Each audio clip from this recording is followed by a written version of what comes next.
You do not know everything. Yes, I'm talking to you, and all those around you. Why do you not know everything? Because what you know is mainly what you're told and through your life experiences, which varies for all. But together we can get a better idea. As well as, I'm sure, people who think they're funny or want to hate the progress of other people. Here we'd like to share our thoughts and questions. We are the curious.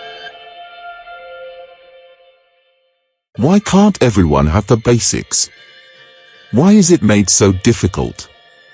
Basic needs and opportunities should be universally accessible, yet there are several reasons why these basics are often not freely available for all. Economic constraints. Resource allocation. Resources are often limited and need to be allocated among various sectors. This can lead to competition and inequalities in access.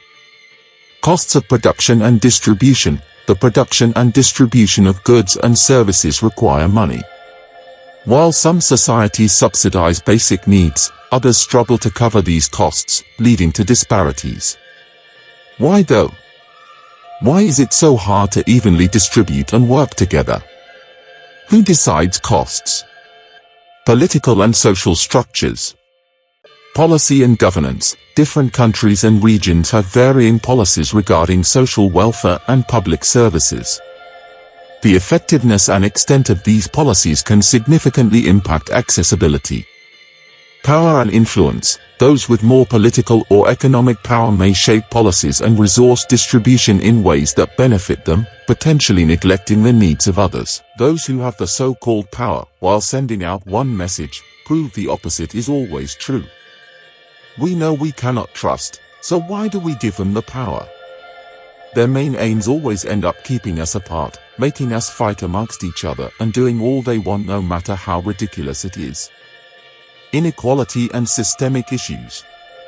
Economic inequality. In many societies, wealth and resources are unevenly distributed, leading to disparities in access to basic needs.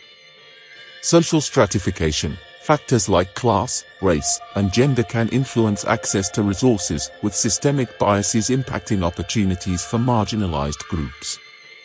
Why? Are we not all human? Are we not the same species? Market forces. Profit motive. In capitalist economies, the profit motive can lead to prioritizing profitability over universal access. Basic needs like healthcare, education, and housing might be commodified, making them less accessible to those who can't afford them. Supply and demand. Market dynamics can affect the availability and cost of goods and services, impacting accessibility. Cultural and societal norms. Values and beliefs. Societal values and beliefs about responsibility, merit, and entitlement can shape policies and attitudes toward providing basic needs. Charity versus entitlement. In some cultures, there is a distinction between charity, voluntary aid, and entitlement, a right to basic needs, influencing how resources are distributed. Infrastructure and efficiency. Administrative challenges. Effective delivery of services and resources requires efficient infrastructure and administration. Inadequate systems can hinder equitable distribution. Scalability issues. Scaling up systems to provide basic needs universally can be challenging, especially in regions with limited resources or infrastructure. But why are these places limited? As the saying goes, where there's a will there's a way. We should be working together to make sure there's no limitations or restrictions for others. Historical context.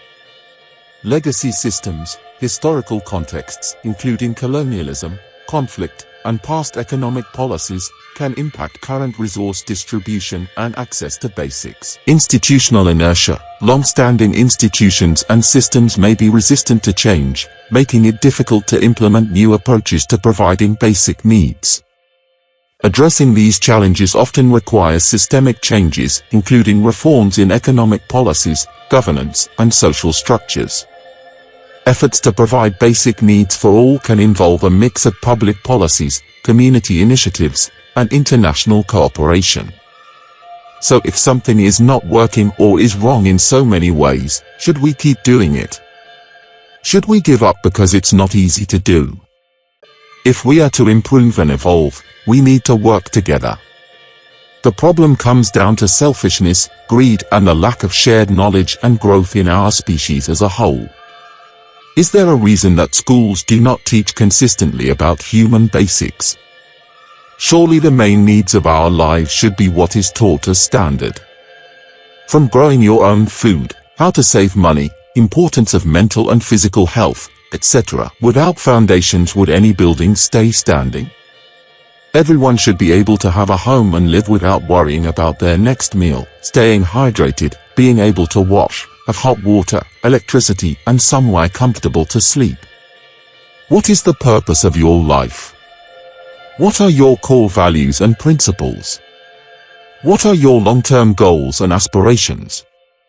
How do you define success and happiness for yourself? What are your strengths and weaknesses? How do you handle challenges and adversity? What is your relationship with others? What is your approach to health and wellness? What role, if any, does spirituality or religion play in your life? How do you contribute to the world around you? What do you want to learn or experience?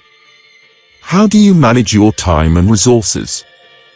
What is your financial situation and plan? How do you make decisions and solve problems? What brings you joy and fulfillment? These are questions you should be able to answer, and should be the questions that school tackle throughout your life in education. For now, question all in search for the answers you seek. Let's all work together to evolve stronger, no longer weak. I am part of the curious.